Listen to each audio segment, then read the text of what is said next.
All right, so today we're really diving into a topic that's been in the news a lot lately. Yeah.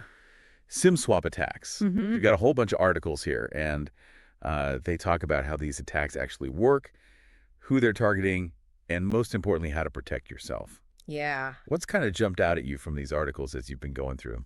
Well, I think what I find fascinating is how SIM swapping really takes this idea of your phone number, something so simple, and turns it into this like major security vulnerability. Right. And what's really concerning is that attackers are increasingly going after, executives aiming to exploit their access to sensitive company data. So this isn't just about, somebody stealing your vacation photos anymore. Yeah. This is like next level stuff. Exactly. And I think to understand the severity, we really need to break down what SIM swapping is. Okay. So think of your SIM card like a physical key, Okay. right? And that key unlocks your access to the mobile network. Mhm. Your phone number is like the digital code on that key. I'm with you. So in a SIM swap attack, somebody tricks your mobile carrier into switching that key and therefore your phone number to a device that they control. Oh, wow.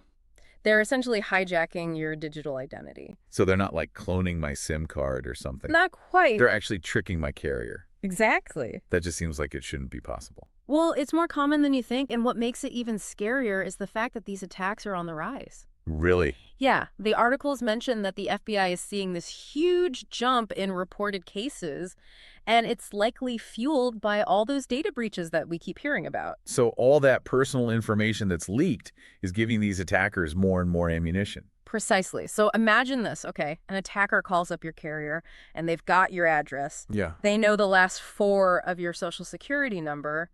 Maybe they even know that you recently upgraded your phone plan, all from a previous data breach. Oh, gosh. They're going to sound pretty convincing, right? Yeah, that's scary how much information is out there about us. Yeah. But how does this tie back into two-factor authentication? Right. Because I thought that was supposed to protect us. Well, and that's the real kicker here. Okay. So many companies' services rely on SMS-based two-factor authentication. Right. They send a code to your phone. Exactly. And if an attacker controls your number because of a SIM swap, They get that code. exactly. Two-factor authentication's useless. Useless. It's like having an extra lock on your door, Right. but someone can just waltz right in because the window's open. Exactly. Right. It defeats the purpose. And that's why SIM swapping is so effective, because it exploits this seemingly small vulnerability to gain access to much bigger targets. And you mentioned earlier that executives are becoming a bigger target for this. Why is that? Well, think about the kind of access an executive might have, Right. sensitive company data, financial systems, confidential emails. It's a gold mine. Huge gold mine for these criminals. And not to mention, executives tend to have a much larger online presence. They're quoted in articles, they've got more social media. Yeah, more information out there. So there's more information for these attackers to piece together and use against them. You're exactly right. It makes it that much easier to find those crucial details they need to carry out these attacks. And once they have access to an executive's phone, the damage they can do is significant. And it's not just like company accounts that are at risk here, right? Right. What about our personal accounts that are tied to our phone numbers, like Oh, yeah. banking accounts, investment accounts, even cryptocurrency wallets? Oh, it's huge. Yeah, that's the domino effect, right? Right. Once they control your phone number, they potentially have access to any account that uses SMS-based authentication or password resets. Yeah. And that, let's be honest, how many of us use the same password for multiple accounts? Yeah. Totally Yeah. guilty of that. It's just Easier. Sure. You mentioned something earlier called self-service password reset Yes. that these attackers are using to their advantage. Right. How does that work exactly? So SSPR is really designed for convenience, right? You Yes. forget your password, you click a few buttons, a reset link is sent to your phone or your email. Right. But if an attacker has already done a SIM swap on your number, They're getting that link. they got it. It's like you trying to get back into your account is what dooms you. Exactly. And what makes it even more concerning is that some systems only require one piece of authentication for SSPR. Oh, really? So just having control of your phone number might be enough to reset your password for a really critical account, Wow. like a corporate email, for example. I'm starting to think I need to go change all my passwords after this conversation. But seriously, this is why we do these deep dives. Right. Knowledge is power. Absolutely. Speaking of which, one of the articles had a really interesting case study about a healthcare executive who was targeted in one of these attacks. Yeah. What happened there? So this case is really fascinating and terrifying at the same time, because it highlights how these attackers are becoming much more sophisticated with their methods. So this particular executive had access to a ton of sensitive patient data. Right, as they would.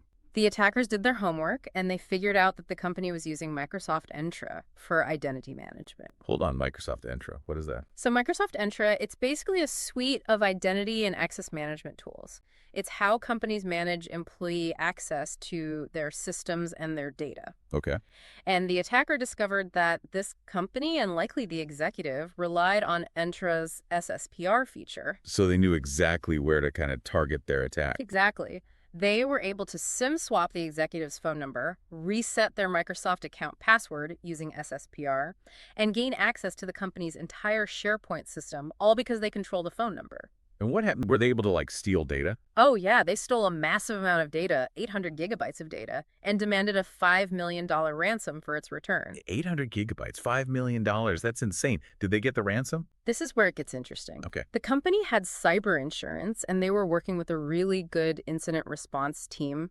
They actually negotiated the ransom down to $250,000, and more importantly, they were able to get the stolen data back. Okay, well, that's a slightly less terrifying ending than I was expecting. Yeah.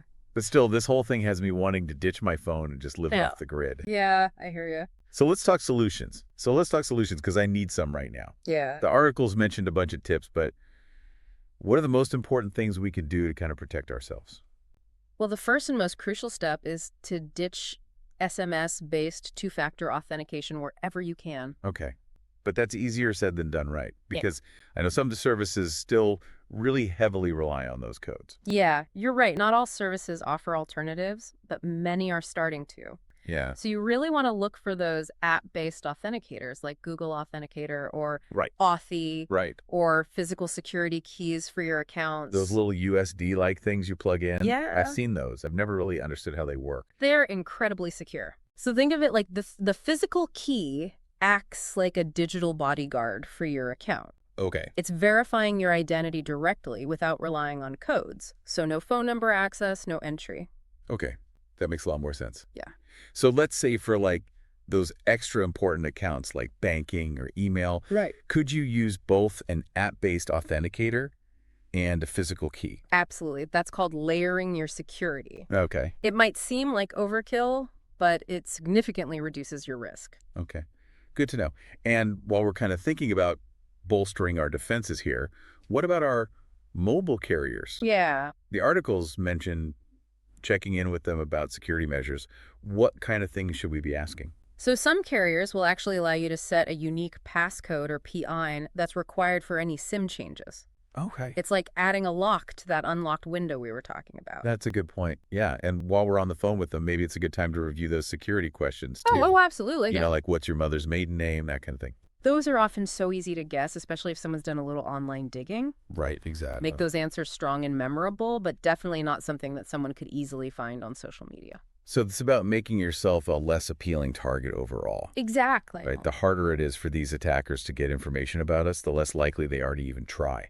Absolutely. And this might seem obvious, but Yeah. be wary of clicking links in emails or text messages, especially if they seem suspicious. Right. Phishing is still one of the most common ways that these attackers can trick people. So much good advice to digest here. Yeah. This deep dive into SIM swapping has been really eye-opening. I think it makes you realize just how vulnerable all of our digital lives are, It really does. but also how we can take control of our security. Yeah. What's the one takeaway you hope our listeners walk away with today? SIM swapping is a serious threat, but knowledge is power. By understanding how these attacks work and taking proactive steps to boost your security, you significantly reduce your risk. Great advice. Stay safe out there, everyone, and we'll catch you on our next deep dive.